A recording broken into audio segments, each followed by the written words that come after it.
নমস্কার বন্ধুরা, মঞ্জুশ্রী রান্নাঘরে আপনাদের সবাইকে স্বাগত। আশা করি আপনারা সকলেই ভালো আছেন ও সুস্থ আছেন। আজ আবারও চলে এসেছি একটা ছোট মাছের রেসিপি নিয়ে। এটা মাছটা দেখতে পাচ্ছেন, মাছটা হয়তো আপনারা সকলেই চেনেন। এটা হচ্ছে মৌরলা মাছ। খুব সুস্বাদু একটা মাছ, ছোট হলেও খেতে অসাধারণ এর স্বাদ। তো আমি এই মাছটার আজ চচ্চড়ি করব। তার জন্য আমি 1 চামচ সাদা সর্ষে, 1 চামচ কালো সর্ষে আর কাঁচা লাল একটা লঙ্কা, সামান্য একটু আদা আর 2টো রসুনের কোয়া দিয়ে খুব ফাইন পেস্ট করে নিয়েছি। আর তার সাথে লাগবে একটা বড় সাইজের পেঁয়াজ, লম্বা লম্বা ফালি করে কেটে নিয়েছি। আর 3-4টে কাঁচা লঙ্কাও দেব।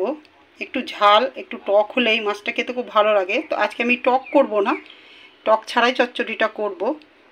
তো মাছটা দেখতেই পাচ্ছেন একদম মুক্তোর মতো ঝরঝরে। শুধু পরিষ্কার করে বেছে নিয়ে ধুয়ে নিলেই হয়ে যাবে, কেননা এই মাছে কোনো আঁশ থাকে না।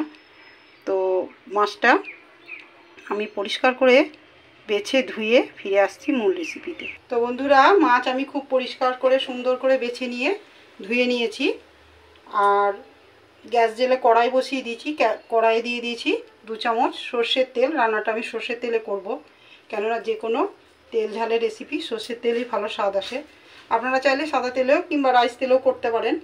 তো প্রথমেই আমি তেলে দিলাম অল্প পরিমাণে কালো জিরে, আর যে পেঁয়াজ আর কাঁচা লঙ্কাটা আমি রেখেছিলাম কেটে দিয়ে দেব।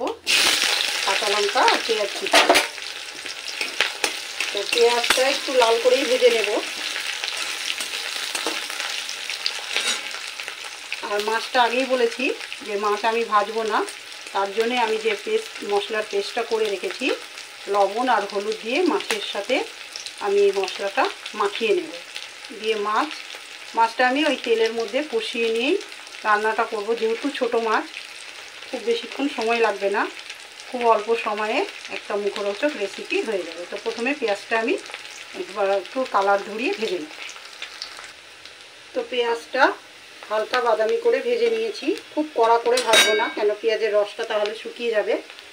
মাছটা আমি মশলার সাথে সামান্য পরিমাণে লবণ আর হলুদ, মানে লবণটা প্রয়োজন মতো, আর 1/2 চামচ হলুদ দিয়ে আমি একসাথে মাখিয়ে নিয়েছি। বন্ধুরা, এটা কড়াইয়ে একসাথে মাখিয়ে নিয়ে করা যায়। তো আমি পেঁয়াজটা একটু হালকা লাল করে নিয়েছি। কাঁচা পেঁয়াজ, লঙ্কা, তেল সমস্ত কিছু মাখিয়েও রান্নাটা করা যায়, তাতেও স্বাদ খুব ভালো আসে। তো আমি মাছ দিয়ে দিয়েছি কড়াইয়ে। এবার আঁচটা কম করে দিয়ে আমি ঢেকে রান্না করব। জল এখনই দেব না, খুব ভালো করে কষিয়ে নিয়ে সামান্য পরিমাণে জল দেব, কেননা মাছটা একদমই ছোট আর এই মাছ খুব তাড়াতাড়ি রান্না হয়ে যায়। তো আমি ঢাকা দিয়ে এই তেল ঝালটা রান্না করব।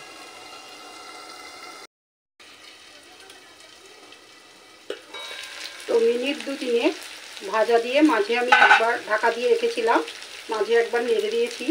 তো দেখুন বন্ধুরা, চারি সাইড দিয়ে মাছের তেল ছেড়ে দিয়েছে।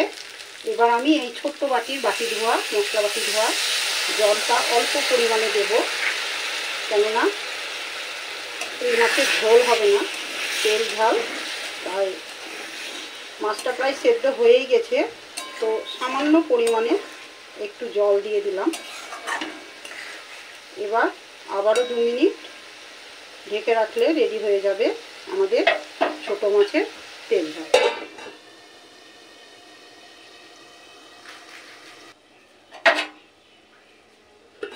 তো মিনিট 2 পরে দেখুন রেডি হয়ে গেছে আমাদের মৌরলা মাছের তেল ঝাল। বন্ধুরা, এইরকম শুকনো শুকনো এই মাছের রেসিপিটা দিয়ে দুপুরবেলার ভাত অনায়াসে খাওয়া হয়ে যাবে। তো শেষে একদম অল্প পরিমাণে উপর থেকে দিয়ে দেব একটু কাঁচা তেল।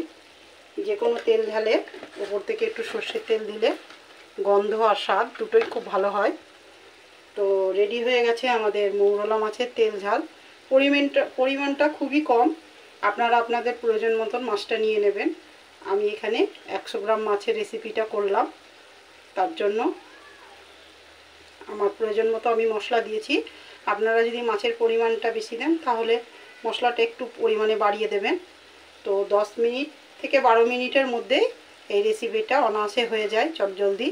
তো আপনারাও একবার অবশ্যই ট্রাই করবেন। গরমে ছোটো মাছের রেসিপি বেশি খেতে ভালো লাগে। তো অবশ্যই একবার আপনারা ট্রাই করবেন। তো এই দেখুন বন্ধুরা, আমাদের ছোটো মাছের রেসিপিটা সম্পূর্ণরূপে রেডি হয়ে গেছে।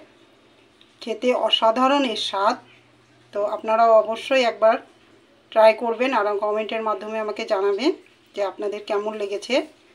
তো আমার ভিডিওগুলো আপনাদের কেমন লাগে সেটাও কমেন্টের মাধ্যমে অবশ্যই জানাবেন। আমার পেজটি ফলো করে চ্যানেলটিকে সাবস্ক্রাইব করবেন। আর প্রথম থেকে শেষ পর্যন্ত ভিডিওগুলো দেখার জন্য অনুরোধ রইল। নতুন বন্ধুদের আমার সঙ্গে যুক্ত হওয়ার জন্য অনেক অনেক অনুরোধ রইল। তো ফিরে আসবো আবার নতুন কোনো রেসিপি নিয়ে। সকলে ভালো থাকবেন, সুস্থ থাকবেন। ধন্যবাদ।